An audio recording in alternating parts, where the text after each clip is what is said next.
I think it would be cool to have an AI board member, but Mhm.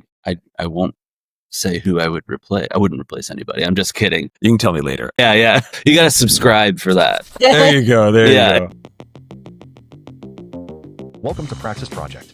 If you're a CEO, senior leader, or board member navigating the fast-evolving world of business, you have found your hub of actionable insight and no-nonsense discussion.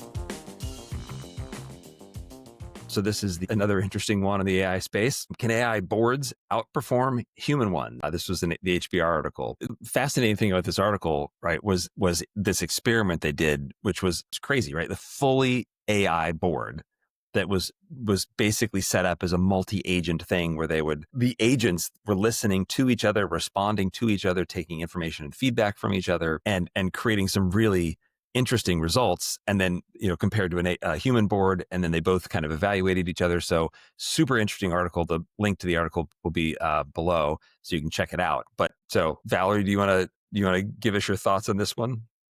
It's a tempting thought. I mean, we've been lucky that we've had really, really helpful hands-on board members. I can't help but think that this might be good. So if you're like in a startup, or if you're in a growth company, then yes, that a board member slash advisor can be really, really helpful. I think there's a certain level where it doesn't really make an impact other than just providing governance. And so I almost think it might be a good level set, since I hope AI wouldn't sway. I mean, like, they're probably the most sober-minded thing on the panel, right? Right? Yeah. Yeah. Marcus, how about you from a legal perspective, operational perspective? Yeah. This was really interesting to me. And when I first read the article, I kind of laughed because I'm like, well, which human member would I replace on a board? Their names. Right. No, we had a fantastic board at Tandem, and what I benefited from really was like their experience shares. So the people that had done it before, they had been in different industries, and like, here's how we approached it. So like the human aspect, and here's what I experienced. Here are the challenges that we faced, and so that was helpful to being in the business as general counsel, chief client officer, like to take how they went through something and translate it to, okay, now how am I going to execute on that? And I don't know if I would get that from an AI board. I would get the, here's the answer, or here's the directive, but like how to do it, I wouldn't get that so much. But the other thing I thought of was, board members have fiduciary responsibilities to the organization. And so if they give terrible advice, if they get it wrong, there's accountability there.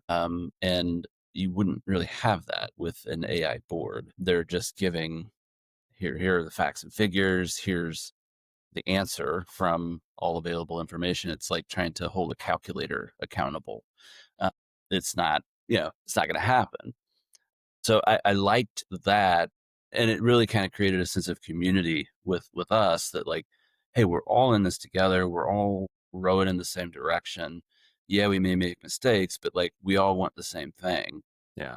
So I think that would really be lacking if we had an AI board. Now, I think it would be cool to have an AI board member, but Mhm.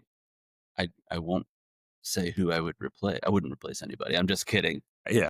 You can tell me later. I'm just kidding. Yeah. You got to subscribe for that. There you go. There Yeah. you go. There you go. One of the things I thought was really interesting from it was that the quality of the decision and the efficacy of decision making of the full AI board was recognized by humans as being better. So it was interesting that was a takeaway. Yeah. But to your point, Marcus, if a board is making decisions that are going to have an impact on the organization and or its leadership, or both, there's that change management required to implement the decision process requires trust. You can't have trust and rapport with AI. So believe that you would have a fully automated board who would help you make decisions kind of doesn't really make sense. And again, I tie this back to the Chesky article for Airbnb that we just talked about, that like there's a human nature to organizations. And all of these things are still pointing to a very human future, augmented and leveraging AI. So the point here is Like, how do I add AI into my board decision process? How can I use it to help me avoid things that we as humans do? Like it talked about blind spots. There are things that we forget, we don't bring up, right? That just are integral to making effective decisions. And it also talked about the human board would often talk in circles around things. And we all know we've sat in meetings where we're just like, oh my gosh, do we have to say that again? We're beating a dead horse here, right? Let's just get to the point. Yeah. Well, AI is not going to spend time beating the dead horse. It's going to get right to the point. So how do we leverage it to create a more efficient process with the board, more efficient decision making, and advisory, but then still as humans from a fiduciary responsibility perspective, it's still incumbent upon us to make the decision. Valerie, I was wondering from like a finance perspective, thoughts around like the decision efficacy for financial related decisions like AI versus human? Unfortunately, a very financial perverse way to think, but the board essentially becomes, it's just like your group of friends. It's like a group of your golf buddies. They won't not approve your comp package, right? And so it's hard for me to sit here and say, I feel like there's an opportunity to get a more sobering perspective rather than say like a, you know, constant golf buddy S. Mhm. It's a great perspective. Like AI could help cut through that. How, in what way would we give you this package when losses are more than last year? It's That's almost like asking the completely difficult. It's almost like asking the difficult Yeah. questions, right? It's just like because AI doesn't have that the baggage, the emotional relational baggage. It's just what are the facts, what are the data, right? The losses are more this year than last year. It's not going to grade you Based on a curve. no, absolutely Yeah. not, right? And it's going to have, in theory, access to and computational access to more data to say, look, based on market trends and this and that and performance internally last year, this year, previous years, like here's a number that's, reasonable, and here's the calculations, if you will, the backdrop for Yeah. that calculation. So anyway, yeah, that which would have implications for financial performance for the organization if we're getting pure, unemotional, unbaggaged, unemotional Yeah. analysis and feedback. That's I could see that being helpful in a lot of contexts, not just on a board, but like I'm sure you guys have seen this. You've been in a meeting and depending on, the human element, right? Like depending on who speaks up, how they speak up, what their position is, how they articulate their position, you see the dynamic shift, right? Like, oh, the CEO speaks up and they're like, oh yeah, yeah, you're right. That's a good idea. And like, you know, people kind of change their opinion because, oh, this is the way the wind's blowing now. I'm going to jump on that. But if you had the AI, they're like, their opinion is their opinion and it's based on facts and data, and they don't care who's saying what, or what their position is or what their status is. It's all data driven, like purely data driven. Uh, any action takeaway items on this article? I think it's good to, I'd say it would be interesting to see as a pilot. I wouldn't want it to be me, but I think it would be interesting to see as a pilot. You want your comp package approved. Yeah. It's certainly not me. I would, I actually also, so the other takeaway, I think if you're in a growth stage company, say like sub 100 million, I think it's important to have humans. I think anything above that, it would be interesting to see it piloted out.